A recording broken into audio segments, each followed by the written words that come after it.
How? Yes, kaya lang. Of course, there's immense pressure. Medyo iba rin po kasi pag gumagawa ng pelikula, of course, you have to, kailangan nyo itong ibenta. Kailangan may bumibili ng tickets sa mga sinihan. So, ibang kalakaran. Ibang kalakaran siya. Ito na, ang ginawa na lang namin, parang trinay na lang namin pagandahin yung material and of course, pati yung performance namin para maiba siya sa mga past na ginawa namin and also para may bagong mapapanood sa amin maliban sa mga napanood na nila sa TV and sa mga streaming platforms. You wanna add, Kim? Siyempre nakaka-pressure kasi yung ginawa namin, yun na nga, streaming platforms na siya. And this time, medyo mahirap kasi manonood ng sine eh. Kailangan mong papuntahin yung mga tao, kailangan mong gumastos sila ng pamasahe or ang laki ng gagastos niya para manood ng pelikula. Kaya sobrang kinakabahan, of course, and sobrang nanginginig na sana, Lord, sana supportahan siya ng mga tao. Kaya tinodo na namin sa movie na, tinodo na talaga namin para pag nanood sila, sabihin nila, worth it panoorin ng My Love Will Make You Disappear. Speaking of tinodo, yung second question ni Alan is related to that. Inaabangan ang mga kilig scenes and kissing scenes nyo dito. Gaano kadami? Or ka-intense ang mga kissing scenes nyo sa movie na to? Agad-agad naman din naman, Kuya Alan. Iyahan mo na naman talaga yun. Mainit-init naman talaga. Oo. Gaano? Medyo mature rin kasi yung pagtackle ng roles dito and pati yung characters namin ni Jolo and ni Sally. So medyo mature rin yung pagtackle when it comes to sa mga intimate scenes. Meron, pero abangan na yun sa scene. Pero sanay na. I say that... Hindi naman, Wait, kalma. I say that na parang comfortable na kasi you've done it. In Linlang, di ba? Nag-kiss din naman kayo sa What's Wrong with Secretary Kim. Para sa akin, parang never naging comfortable dahil sino ba naman gustong naghahalikan na parang isang daang tao yung nanonood. Isang daang tao yung nanonood. Kasi sabi, halika na parang one take na lang. Kasi pag inulit-ulit, baka alam mo na. So minsan sinasabi ko na lang kay Kim, rehearse muna tayo bago tayo. Ay, hoy! Hoy! Teka lang. Kaya pala lagi kayo nasa tent, no? Nag-rehearse pa lang kayo? As much as possible, Kaya pala, bawal pumasok doon, tent nila. pinapractice na namin kung sino yung gaganon. Charot lang, hindi. Para mas maganda one Ay, take. nabubulol! This is such a very important matter. Yun, kaya... So, do you agree? Nire-rehearse nyo? Ay, hindi. Okay. Yung lines. Yung lines. Direct take one, yung mga ganong scenes. More or less. Take one. Meron dun. Isa lang kasi pag ulit-ulit baka kami na. Nakakaloka yung baka kami na. Okay. Next is from... Thank you, Alan, sa question na pala. From Jeffrey Garcia of Jeff Oligar TV. For Kim, from being known in reality shows to this moment that your team up is so phenomenal, gaano po katindi yung chemistry? Can you describe yung chemistry niyo ni Paolo? Ako ba magsasabi ng chemistry? Describe it lang, ikaw, from your point of view. Grabe naman yung basihan niya na from PBB. Siyempre from 16 years old to 30s. 30s! Hindi na sinabi ko ano yung edad. Pero, Parang matured na kasi now di ba? yes, nasasabi ko na lumaki ako siyempre sa harap ng mga tao sumusuporta sa akin. And napanood nila yung nakailang love team na pangatlo na rin to. Per decade kasi ako nagla-love team. So per decade din yung experience from puppy love to, di ba?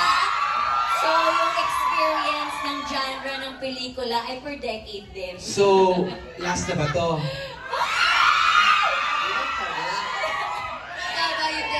So yung experience ng kilig ay nasa 18s, 20s, and 30s.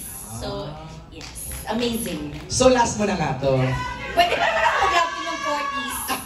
Uy, sobra na huwag naman na sana. Thank you, Kim. For direct chat, mula pa rin kay Jeffrey. Kay Jeff, what's the secret ingredient for this film for Kim Pao? Kim Pao. Sila ang secret ingredient ng pelikula. Sila mismo, hindi ako. Pero were there Pao. adjustments? Were there adjustments from the series to the film? Well, in terms of yung kung paano sila mag-work together, the same naman. And kung paano kami yung dynamics namin tatlo. Pero in terms of, yun nga, kasi syempre itong story na to, it's a rom-com but mature. Okay. So, iba yung atake namin dito ng tatlo. Wait, that's true ha? Iba yung kilig ng 20s sa kilig Yes. ng 30s ha? Oo. Did you consider din, kasi most of Kim and Pao's fans are somewhat in that range, 20s and 30s. Yes, so feel ko, yeah, parang mas yung ganong age, ganong maturity of love, ang mas todong nakaka-relate dito sa kwento natin. Pero alam mo, I don't know Pao and Kim if you would agree, and Wilma, kilig has no age. Yes. Diba? Agree. Kahit ilang taon ka na, Oo, ako nga kinikilig ako sa kanilang dalawa pag tinitignan ko. Kasi, kinikilig pa rin pala ako. Kasi Kahit in ako. fairness, kung ako ang tatanungin mo to describe the chemistry, ang perfect nila. Isang tahimik at saka isang maingay.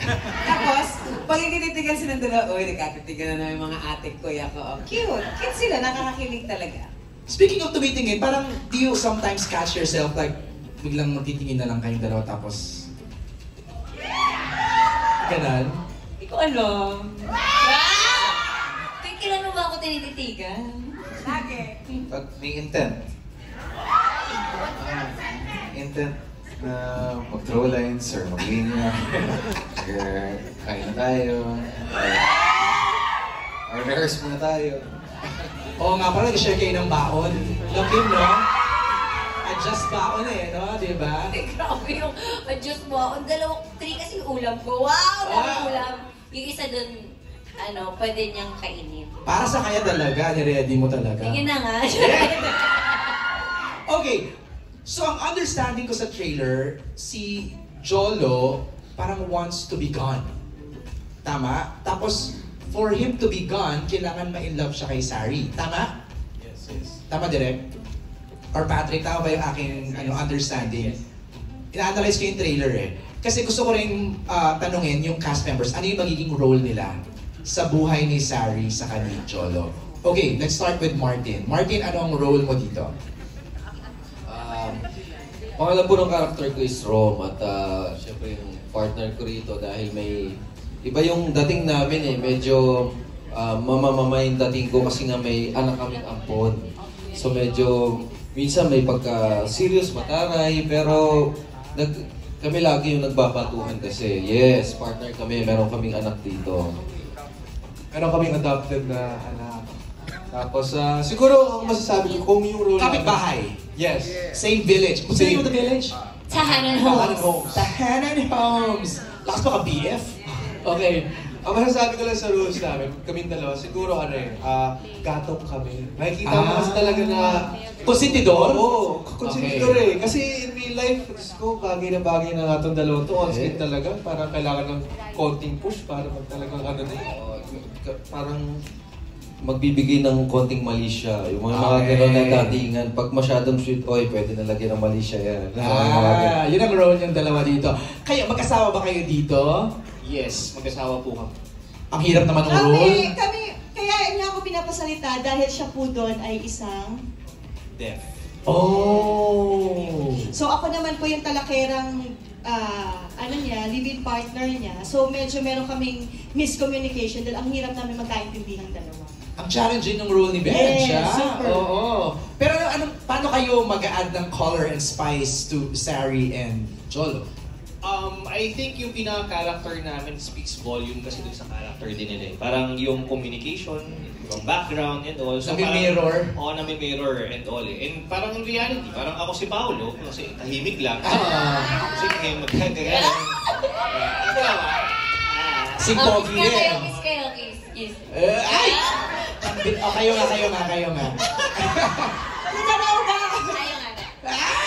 Sa movie. Karina, what's your role here? Yes, ako po dito si Laika, ang pinsan ni Sari. Ikaw yung nag-announce eh, di ba? Oo, Painlabin. painlabin si Ate Sari. Yes, nakakatawa po yung eksentang yun. And dito parang pampasakit siya ng ulo ng ate niya. Opo, parang siya rin yung magbibigay ng konting lalim and dynamic sa mga sinacrifice ni ate and mga pinagdaanan niya in life. Wilma, Aling Nilda. Yes, ako yung taga-kain ng food props dito. Yung role ko, kumain ng mga food props, yan. At saka, si Aling Nilda, meron akong asawa dito na macho dancer. Kami naman, pinapakita namin mag-asawa na dito na kahit anong hirap ng buhay, basta nagmamahalan kami, okay lang. So, kahit macho dancer siya, online seller ako. So, we respect each other. We love each other. That's Bruno, right? That's Bruno, Played yes. by? So, played by Nico. Antonio. Yes, Okay. yes. Ngayon, meron yata siyang gig dyan eh. Romantic pala. Sumasayaw siya kay Lumalaki. Kaya wala siya dito. Sumegway na eh, no? Sumegway muna si Koya dyan. Sari naman, public, parang teacher, employee, government employee. Anong role niya? Yes, government employee Okay, siya. oo. Nag-approve siya ng mga marriage contract. Oh, Marriage certificate. certificates, Yes. oo. Tapos siya sa Wisha. Okay. Nag-approve siya ng mga nagmamahalang The irony, no?